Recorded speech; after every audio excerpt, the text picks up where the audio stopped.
I knew about God and Jesus, and but it's not like we didn't go to church every Sunday. I was taught the value of hard work, taught to be tough.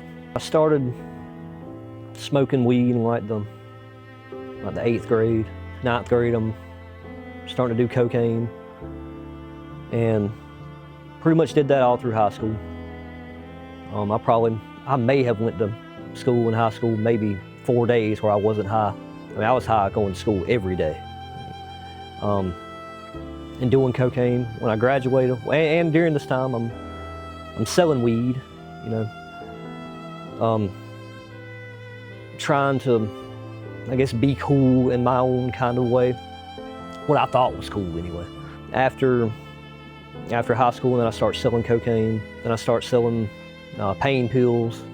Drugs have always been a manner of, I think, what is called escapism, like escaping reality, escaping my life. Like, again, I would always smoke weed and get high, and then it would just lead one to another thing, then cocaine. Did cocaine for many years, and having weed and having cocaine lead to selling weed and selling cocaine. Then I go to prison for selling drugs and come back out. So now I think just because I'm not selling drugs and I'm, being a better person, but then I'm just doing more drugs. And I actually read the book twice, and I never connected the dots between this place that Bobby Dodd's about to take me to. That's called A Better Way, is the place that I've read, in the book twice. I read it in prison. Then it was like the only thing laying around in the county jail. Talking to my aunt, tell her I'm about to get out of prison and I need a place to go. And she's like, well, this guy named Bobby Dodd, she had started having Sunday school with Bobby Dodd. She said, Bobby knows these programs to help people out, like in your situation. So I was like, okay, give me his number. So I got his number and I called him. I'm like, hey man, I just need somewhere to, I need somewhere to go. My Aunt Carol said you could help me. He's like, well, have you talked to like this person and that person? He's assuming that, that I don't want any part of an 18-month program.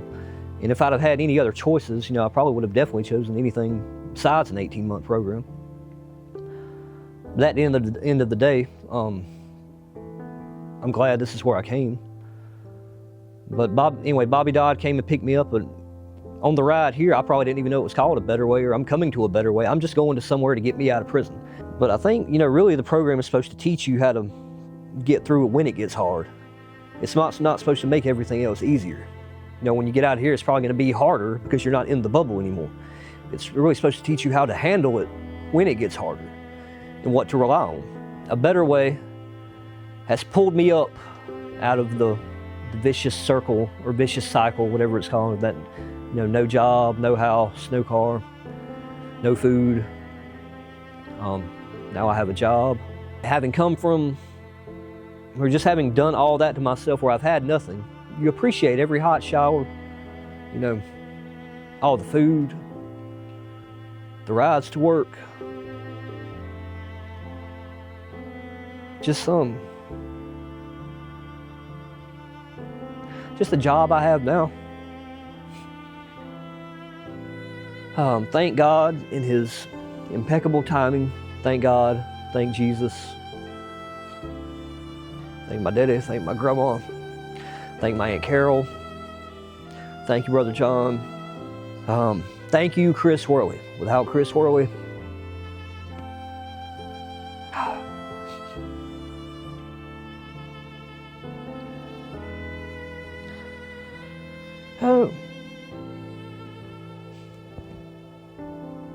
so I really and truly, I really don't want to run the wood shop. I just want to work for Chris Worley. Okay, that's about all I know to do. My trip to Florida was awesome. I really like Brother John's devotions in the morning. One day he talked about Matthew 4:1, talking about being tested. Which I always thought about Jesus going to the wilderness to be tested, but for some reason he highlighted the fact that the Spirit led Jesus into the wilderness to be tested. I never thought about it that way. I haven't been to the beach in my adult life sober. So when I went there,